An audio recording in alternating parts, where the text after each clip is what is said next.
मैं भी घर का काम खत्म करके खेत में आती हूँ। गोपाल खेत में पहुंचकर अपना काम शुरू कर देता है। वो ये देखकर बहुत खुश होता है कि इस बार उसकी अदरक की फसल बहुत अच्छी हुई है और जल्द ही उसकी अदरक की फसल की कटाई भी शुरू हो जाएगी। तभी वहाँ सुमन आ जाती है। अरे वाह, इस बार तो हमारी अदरक की फसल बहुत ही अच्छी हुई है। लगता है इस बार हमें अच्छा मुनाफा होगा। हाँ भाग्यवान, इस बार तो हमारी चांदी ही चांदी होगी। अरे बाप रे बाप, लगता है बारिश आने वाली है। चलो घर चलते हैं, नहीं तो भीग जाएंगे। अच्छा ठीक है, चलो चलते हैं। ये भी सारा काम तो हो ही गया है। उस दिन बिगड़ते हुए मौसम को देखकर सुमन और गोपाल जल्दी से घर आ जाते हैं। उनके घर आते ही बारिश भी शुरू हो जाती है। एक बार शुरू होने के बाद वो बारिश रुकने का नाम ही नहीं लेती। ये सब देखकर गोपाल और सुमन बहुत चिंतित होने लगते हैं। अगर ऐसी बारिश होती रही तो हमारी सारी फसल बर्बाद हो जाएगी। आप चिंता मत करो जी, भगवान सब ठीक करेगा। कुछ दिनों बाद बारिश रुकती है। गोपाल और सुमन दोनों खेत में जाते हैं और वहां जाकर देखते हैं कि उनकी सारी अदरक की फसल तो खराब हो चुकी है। अब हम क्या करेंगे? इस साल भी हमारी सारी अदरक की फसल बर्बाद हो गई।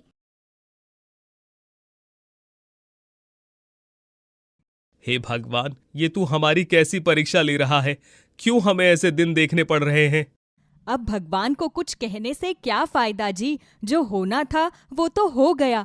चलो घर वापस चलते हैं, मोंटू घर पर अकेला है। आप दोनों आ गए? मम्मी मम्मी, मुझे बहुत जोर से भूख लग रही है। प्लीज मेरे लिए जल्दी से खाना बना दो। सुमन गोपाल और मोंटू के लिए खाना बनाती है और सब खाना खाने बैठ जाते हैं। तभी उनके दरवाजे पर एक भिखारी आता है।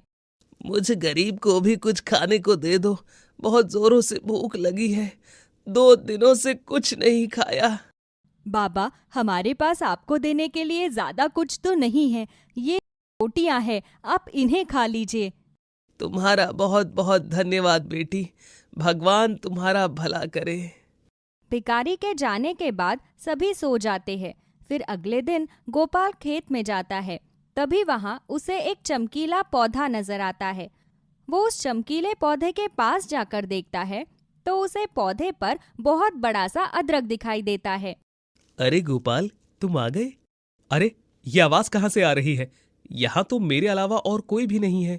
गोपाल उस आवाज को ढूंढते हुए अपने चारों तरफ देखता है, लेकिन उसे कोई भी दिखाई नहीं देता। तभी वो जादुई अदरक फिर से उससे कहता है, अरे गोपाल, इधर देखो, मैं हूं तुम्हारा दोस्त जादुई अदरक। क्या कहा? जादुई अदरक? तुम बोल सकते हो? हाँ, मैं बोल सकता हूं क्योंकि मैं एक जादुई अदरक हूं। मुझे पता है कि तुम एक बहुत ही मेहनती और ईमानदार इंसान हो। मैंने देखा कि इस साल भी तुम्हारी फसल बर्बाद हो गई, इसीलिए मैं तुम्हारी मदद करना चाहता हूं। मैं तुम्हारी कोई भी 4 इच्छाएं पूरी करूंगा। मांगो, तुम मुझसे क्या मांगते हो? क्या क्या तुम सच कह रहे हो? क्या तुम सच में मेरी इच्छाएं पूरी करोगे? हाँ, मैं सच कह रहा हूं। मांगो, तुम्हें क्या चाहिए? जादुई अदरक, तुम तो जानते ही हो, इस साल बारिश के कारण मेरी सारी फसल खराब हो गई, इसलिए मैं बहुत ज्यादा परेशान हूं। क्या तुम फिर से मेरे खेत की फसल को हरी भरी कर सकते हो? बिल्कुल गोपाल, बस तुम देखते जाओ। जादुई अदरक गोपाल के खेत को फिर से हरा भरा कर देती है और उसकी सारी फसल ठीक हो जाती है। अपने अदरक के खेत को फिर से हरा भरा देखकर गोपाल बहुत खुश हो जाता है। वो जादुई अदरक को धन्यवाद करके अपने घर वापस लौट आता है। अरे सुमन, तुम कहाँ हो? जल्दी इधर आओ। क्या हुआ जी, आप इतने खुश क्यों हो? गोपाल सुमन को सारी बात बताता है और इस बार उन्हें अदरक बेचकर काफी अच्छा मुनाफा भी होता है। सुनते हो, मैं कहती हूँ कि अभी भी हमारी 3 इच्छाएं पूरी होनी बाकी है, तो क्यों ना हम अदरक से बहुत सारे गहने और एक बड़ा सा घर मांग ले। ये तुम क्या कह रही हो? हमें ज्यादा लालच नहीं करना चाहिए। हमारे पास जो है हमें उसी में खुश रहना चाहिए। देखो ना, उस जादुई अदरक की वजह से हमारा खेत फिर से कितना हरा भरा हो गया।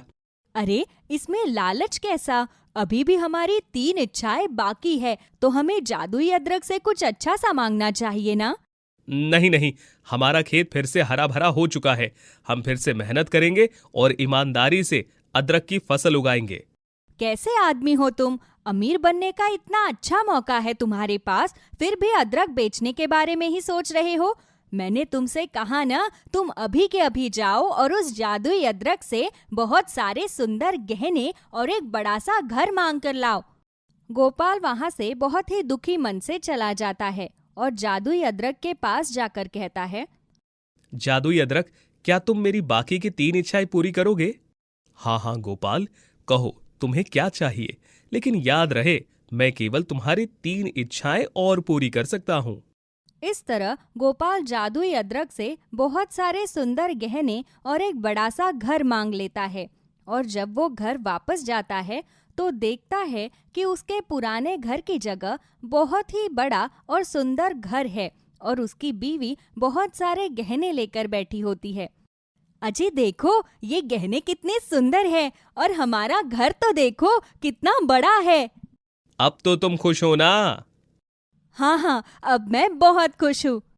अब उनके पास बहुत सारे पैसे आ जाते हैं, जिसकी वजह से सुमन के अंदर बहुत ज्यादा घमंड भी आ जाता है। वो गोपाल को भी ठीक से काम नहीं करने देती और दिन भर बस दूसरे लोगों को नीचा दिखाने में लगी रहती है। तभी एक दिन उनके दरवाजे पर एक भिखारी आता है। अरे माही, मुझे कुछ खाने को दे दो, बहुत जोरों से भूख लग रही है। ठीक है, तुम यहीं रुको, मैं अभी तुम्हारे लिए कुछ खाने के लिए लेकर आती हूँ। इतना कहकर सुमन रसोई घर से भिखारी के लिए रात के बचे हुए चावल ले आती है और भिखारी के सामने लाकर रख देती है। ये लो, ये खा लो। बेटा, इन चावलों में से तो बदबू आ रही है, लगता है ये खराब हो गए हैं। तो क्या हुआ, वैसे भी तो कहीं कहीं से बचा कुचा उठा उठा कर खाते हो। मैं क्या अब तुम्हारे लिए 56 पकवान बना कर लाऊंगी? जो दिया है वो खाना है तो खाओ, वरना जाओ यहाँ से। बेटा, मेरी मजबूरी है जो मैं ऐसे भीख मांग रहा हूँ। अगर मेरा शरीर ठीक होता तो मैं खुद ही काम करके कमा के खा लेता, मुझे मांगने की जरूरत ना पड़ती। ये तो समय समय की बात है। जरूरी नहीं कि आज जिसका समय अच्छा हो, कल को उसका समय कभी खराब नहीं आएगा। तुम्हारे अंदर बहुत ज्यादा ही अहंकार आ गया है। अपने पैसों पर इतना ज्यादा घमंड करना अच्छी बात नहीं होती। आज तुम जैसे कर्म कर रही हो, तुम्हें कल को अपने कर्मों के हिसाब से उसकी कीमत चुकानी होगी। ये बात याद रखना। इस तरह वो भिखारी सुमन को ये बातें कहकर वहां से चला जाता है, लेकिन सुमन पर उन बातों का कोई असर नहीं पड़ता। उसको तो उस समय सिर्फ पैसों का घमंड था। अपने पैसों के आगे उसे कुछ सही गलत नजर ही नहीं आ रहा था। तभी वहां उनका पड़ोसी संजय आता है। गोपाल, गोपाल, तुम कहाँ हो? मुझे तुम्हारी मदद की जरूरत है। हाँ बोलो संजय, क्या काम है तुम्हें?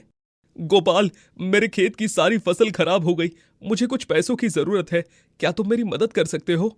हाँ संजय, जरूर। कहो तुम्हें कितने रुपयों की जरूरत है? अरे ये तुम क्या कर रहे हो? हमारे पास कोई पैसे वैसे नहीं है, ठीक है ना? इनको कुछ काम तो करना होता नहीं और दूसरों के पास आ जाते हैं पैसे मांगने। नहीं, ऐसा नहीं है भाभी, मैंने फसल उगाने के लिए बहुत मेहनत की थी, लेकिन बारिश की वजह से मैं अपनी फसलों को नहीं बचा पाया। मुझे रुपयों की बहुत ज्यादा जरूरत है, इसीलिए मैं तुमसे मदद मांगने आया हूँ। चिंता मत करो, मैं तुम्हारे लिए पैसे लेकर आता हूँ। कहा ना, नहीं है हमारे पास कोई रुपए, आप जाओ यहाँ से, हम आपकी कोई मदद नहीं कर सकते।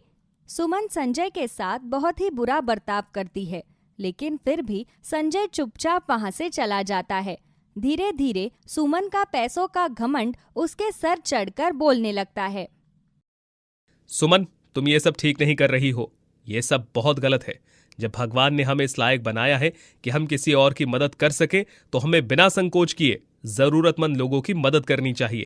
आपको नहीं पता जी, आप बहुत भोले हैं। ये सब उनकी चाल है।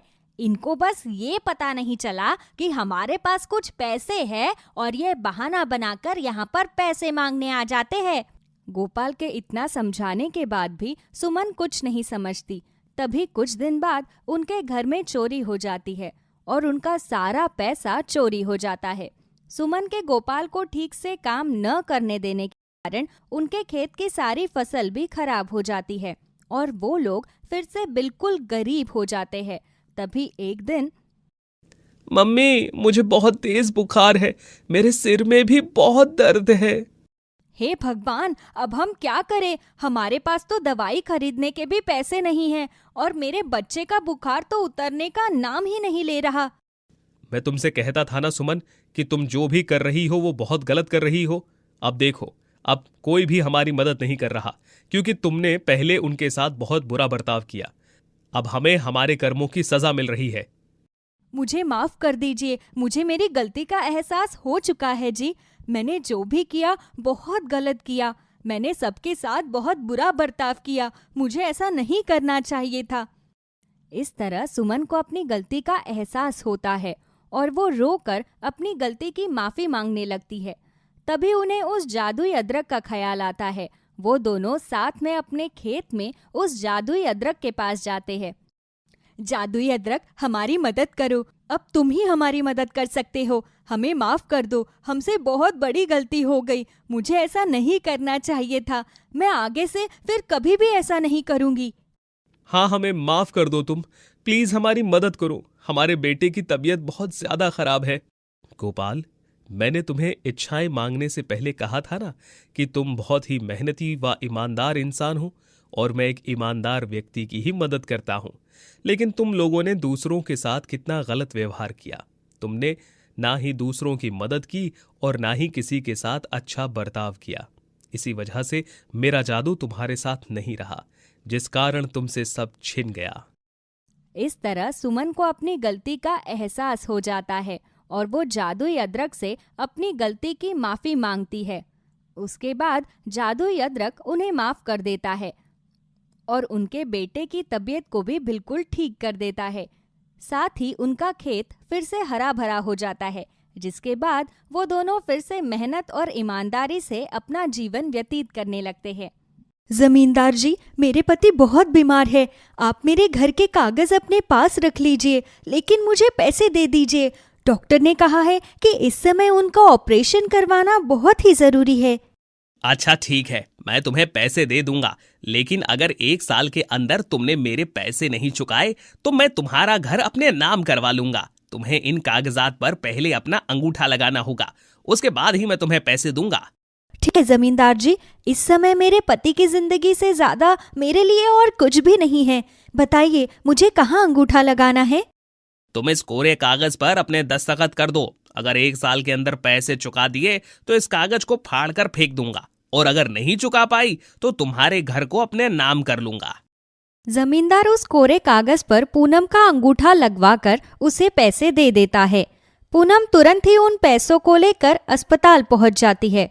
डॉक्टर साहब, मैंने पैसों का इंतजाम कर लिया है। अब आप मेरे पति का ऑपरेशन शुरू कर दीजिए। ठीक है, लेकिन पहले इन पैसों को काउंटर पर जमा करवा दो, उसके बाद ही मैं ऑपरेशन कर सकता हूँ। अस्पताल के काउंटर पर जाकर पूनम 5 लाख रुपए जमा करवा देती है। कुछ देर बाद डॉक्टर रमेश का ऑपरेशन करना शुरू करते हैं और कुछ ही देर में उसका ऑपरेशन हो जाता है। भगवान का शुक्र है कि ठीक ठाक से आपका ऑपरेशन हो गया। मुझे तो बहुत चिंता हो रही थी। अब तुम बिल्कुल भी चिंता मत करो पूनम, मैं अब बिल्कुल ठीक हूँ। बस कुछ ही दिनों में डॉक्टर मुझे डिस्चार्ज कर देंगे। डॉक्टर कुछ दिन तक रमेश को अस्पताल में एडमिट रखते हैं। उसके बाद रमेश को अस्पताल से छुट्टी मिल जाती है। ऑपरेशन के कुछ महीने बाद रमेश फिर से काम करना शुरू करता है। पूनम भी काम करने में उसका पूरा सहयोग करती है ताकि रमेश पर ज्यादा काम का भार ना पड़े और वो दोनों 1 साल के अंदर ही जमींदार जी का सारा कर्जा चुका सके। आज तो खेत में बहुत ज्यादा काम है, मुझे तो भूख लग रही है। तुम खाने के लिए रोटी सब्जी लाई हो क्या? हाँ, मैं रोटी सब्जी लेकर आई हूँ। ये लीजिए, आप खा लीजिए। क्या मतलब कि आप खा लीजिए? तुम भी तो खाओ, तुम भी तो मेरे साथ सुबह से काम कर रही हो। नहीं, आज मेरा कुछ भी खाने का मन नहीं कर रहा। मन कुछ अजीब सा हो रहा है। पूनम रमेश से ऐसा कह ही रही होती है कि तभी अचानक उसे चक्कर आ जाते हैं। अरे पूनम, क्या हुआ तुम्हें? अपनी आंखें खोलो। रमेश पूनम के चेहरे पर पानी की कुछ बूंदें छिड़कता है, जिससे पूनम को होश आता है। पूनम के होश में आते ही रमेश उसे डॉक्टर के पास लेकर जाता है, जहां उन्हें पता चलता है कि पूनम प्रेग्नेंट है। दोनों ही ये खबर सुनकर बहुत खुश होते हैं और अब रमेश पूनम का पहले से भी ज्यादा ख्याल रखने लगता है। पूनम, अब तुम्हारी प्रेगनेंसी को 9वां महीना लग गया है, इसीलिए तुम मेरे पीछे से भी अपना पूरा ध्यान रखा करो। अगर मैंने तुम्हें कोई काम करते देख लिया तो मुझसे बुरा कोई नहीं होगा। डॉक्टर ने तुम्हें आराम करने के लिए कहा है। ठीक है जी, वैसे भी अब मुझे किसी भी चीज की ज्यादा चिंता नहीं है। जमींदार साहब के भी बस 50,000 रुपए देने की ही बाकी है। जल्दी से वो कीमत भी हम चुका देंगे और अपने घर के कागजात उनसे वापस ले आएंगे। हाँ चलो, अब तुम ज्यादा मत सोचो और आराम करो। मुझे शहर जाकर खेतों के लिए कुछ सामान लेकर आना है। जब तक मैं घर आता हूँ तब तक तुम आराम करो। रमेश शहर से सामान खरीदकर वापस अपने गांव लौट रहा होता है।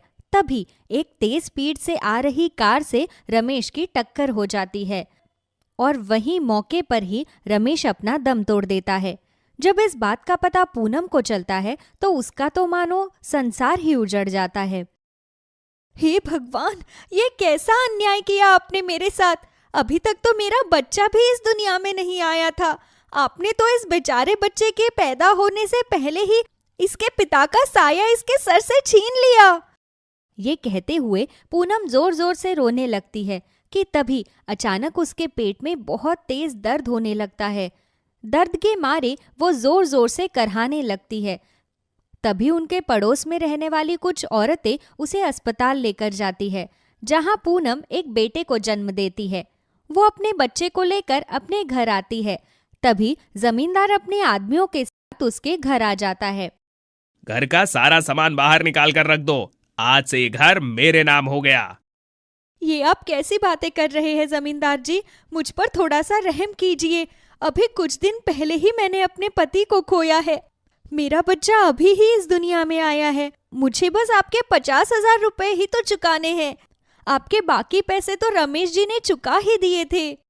मुझे ज्यादा ज्ञान मत दो। मैंने तो तुमसे पहले ही कहा था, अगर 1 साल के अंदर मेरे पूरे के पूरे पैसे नहीं चुकाए तो उसी दिन तेरा घर अपने नाम करवा लूंगा।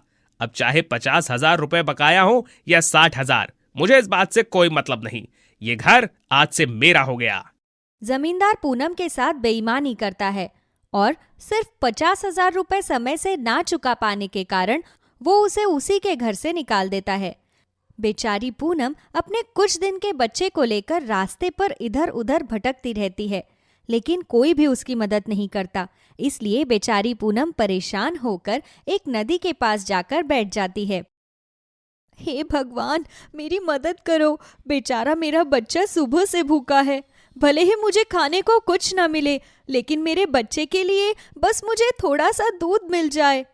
पूनम के इतना कहते ही उसके सामने दूध से भरी एक कटोरी आ जाती है, जिसे देखकर पूनम बुरी तरह से चौंक जाती है। ये कैसे हो सकता है? यहाँ तो मेरे अलावा और कोई भी नहीं, तो फिर ये दूध की कटोरी यहाँ कैसे आ गई? पूनम ये सोच रही होती है कि तभी उसके पास एक लाल रंग की शिमला मिर्च आती है। डरो पूनम, ये दूध का कटोरा यहाँ मैंने रखा है। तुम अभी कह रही थी ना कि तुम्हारा बच्चा बहुत भूखा है, इसलिए ये दूध मैंने उसके लिए दिया है। तुम उसे ये दूध पिला दो, उसका पेट भर जाएगा। नहीं नहीं, मैं अपने बच्चे को ये दूध नहीं पिलाऊंगी। तुम जरूर कोई भूत हो, वरना भला कोई शिमला मिर्च किसी से बात करती है क्या? और मैंने तो कभी किसी शिमला मिर्च के ऐसे हाथ पैर नहीं देखे। तुम जाओ यहाँ से, मेरे बच्चे से दूर रहो। तुम मुझसे डरो मत पूनम, तुम जैसा सोच रही हो वैसा कुछ भी नहीं है। तुम जहाँ पर बैठी हो वहाँ पर बहुत सी जादुई सब्जियाँ रहती है और मैं भी उन्हीं में से एक हूँ। जब तुम थोड़ी देर पहले भगवान से प्रार्थना कर रही थी तो मैंने तुम्हारी बातों को सुना। तुम्हारी बातें सुनकर मेरी आंखों में आंसू आ गए, इसलिए मैं यहाँ तुम्हारी मदद करने चली आई। अच्छा, क्या तुम सच कह रही हो? हाँ पूनम, मैं जानती हूँ कि तुम्हारे पति का देहांत हो गया है और जमींदार ने धोखे से तुम्हारे घर को अपने नाम पर करवा लिया है। लेकिन तुम बिल्कुल चिंता मत करो, मैं तुम्हें इस तरह बेघर नहीं रहने दूंगी। तुम मेरे साथ चलो, मैं तुम्हें एक बहुत ही अच्छे से घर में लेकर चलूंगी। जादुई लाल शिमला मिर्च अब सामने वाली नदी पर एक लकड़ी का पुल बनाती है, जिसकी मदद से वो पूनम को उस नदी के पार लेकर जाती है। पूनम, नदी के पास वाली इस जगह पर बहुत सी जादुई सब्जियां रहती है, लेकिन हम सिर्फ उन्हीं लोगों को नजर आते हैं जो दिल के अच्छे और मन के साफ होते हैं। मैं तुम्हारे पास आई क्योंकि तुम एक अच्छी इंसान हो। देखो, अब मैं कैसे तुम्हारे लिए एक नया घर बनाती हूँ। नहीं जादुई शिमला मिर्च, मुझे कोई नया घर नहीं चाहिए। मेरा पुराना घर मेरे लिए बहुत कीमती है। उस घर को मेरे पति ने अपने खून पैसों की कमाई से बनाया था। उस घर से मेरे पति के साथ मेरी सारी यादें जुड़ी है। क्या तुम मुझे मेरा वो घर वापस दिलवा सकती हो? क्यों नहीं पूनम, अगर तुम ऐसा चाहती हो तो मैं तुम्हारे लिए ये भी कर दूंगी। चलो, मैं तुम्हें तुम्हारे पुराने घर पर ले चलती हूँ। जादुई लाल शिमला मिर्च पूनम का हाथ पकड़ती है और अपनी आंखें बंद करके जादू से पूनम को लेकर उसके पुराने घर के पास पहुंच जाती है। चलो पूनम, मैं तुम्हें तुम्हारा पुराना घर वापस दिलवाती हूँ। जादुई लाल शिमला मिर्च पूनम के साथ उसके घर में जाती है, जहाँ जमींदार अकेला बैठा होता है। अपने सामने पूनम और उस शिमला मिर्च को देखकर जमींदार हैरान हो जाता है। उस दिन कहा था ना कि अब ये घर मेरा हो गया है, तो तुम यहाँ क्या करने आई हो? और ये अजीब सी शिमला मिर्च कौन है? अच्छा, तो तुम्हें मैं अजीब लग रही हूँ। ध्यान से सुनो, ये अजीब सी शिमला मिर्च एक जादुई शिमला मिर्च है, जो अब तुम्हें तुम्हारी करनी का सबक सिखाएगी। तुमने सिर्फ 50,000 रुपयों के लिए बेचारी पूनम और उसके छोटे से बच्चे को इस घर से बाहर निकाल दिया। तुम्हारे अंदर तो जरा सी भी दया भावना नहीं है। मैं तुम्हें आखिरी मौका देती हूँ, तुम इस घर को पूनम को वापस कर दो। उसके बदले में मैं तुम्हें तुम्हारे बचे हुए पैसे भी दे दूंगी। बिल्कुल भी नहीं, मैं अब इस घर को वापस नहीं करूंगा। मैंने इसे 1 साल का समय दिया था, जिसमें ये मेरी रकम को चुका नहीं पाई। अब तुम मेरा दिमाग खराब मत करो और जाओ यहाँ से। मैंने तो तुम्हें एक मौका दिया था, लेकिन लगता है तुम ऐसे नहीं मानोगे। वो कहते हैं ना कि लातों के भूत बातों से नहीं मानते। जादुई डंडे, जल्दी से सामने आओ और इसकी इतनी पिटाई करो कि ये खुद ही पूनम को उसका घर वापस लौटा दे। जादुई लाल शिमला मिर्च के ऐसे कहते ही वहां पर एक जादुई डंडा आ जाता है, जो जमींदार की खूब पिटाई करता है। दर्द के मारे जमींदार उस डंडे से बचने के लिए इधर उधर भागने लगता है, लेकिन वो जादुई डंडा उसे हर जगह से ढूंढकर फिर से उसकी पिटाई करने लगता है। माफ कर दो, मुझे माफ कर दो। मैं तुम्हें तुम्हारा घर वापस देता हूँ, लेकिन इस डंडे से मेरा पीछा छुड़वा दो, नहीं तो आज ये मुझे पीट पीट कर मेरा कचूमर निकाल देगा। नहीं, बिल्कुल नहीं। जब तक तुम घर के कागजों पर दस्तखत करके घर पूनम के नाम नहीं करोगे, तब तक ये डंडा तुम्हें पीटता ही रहेगा। जादुई लाल शिमला मिर्च की ये बात सुनकर जमींदार और ज्यादा डर जाता है। तभी वो जल्दी से घर के कागजात पर दस्तखत करके घर को पूनम के नाम कर देता है। अब तो मैंने घर भी इनके नाम कर दिया, अब तो इस डंडे को रोक दो, बख्श दो मुझे। जादुई डंडे, अब तुम उसे पीटना बंद कर दो। इसने ये घर अब पूनम के नाम पर कर दिया है। जादुई लाल शिमला मिर्च के ऐसे कहते ही डंडा अब जमींदार को पीटना बंद कर देता है। तभी जमींदार दुम दबा के वहां से भाग जाता है। जादुई शिमला मिर्च, तुम्हारा बहुत बहुत शुक्रिया। अगर तुम नहीं होती तो मुझे मेरा ये घर कभी वापस नहीं मिलता। उसने तुम्हारा ये घर बेईमानी से छीना था, इसलिए भगवान ने मुझे तुम्हारी मदद के लिए भेजा। मैं तुम्हारे लिए ये रोजगार खोलना चाहती हूँ। मैं तुम्हारे घर के सामने ही तुम्हारे लिए एक सब्जियों की दुकान खोलूंगी। तुम उस दुकान पर सब्जियां बेचकर आराम से अपना घर चला सकोगी और उस दुकान पर कभी भी सब्जियां खत्म नहीं होगी, इसलिए तुम्हें खेती करने की भी कोई चिंता नहीं होगी। अब मेरे जाने का समय हो गया है, मुझे और लोगों की भी मदद करनी है। इतना कहकर जादुई लाल शिमला मिर्च वहां से गायब हो जाती है। जादुई लाल शिमला मिर्च के जादू से बनी सब्जियों की दुकान से उन दोनों का गुजर बसर भी अच्छी तरह से चलता रहता है और पूनम अपने बेटे के साथ अपने घर में शांति से रहती है।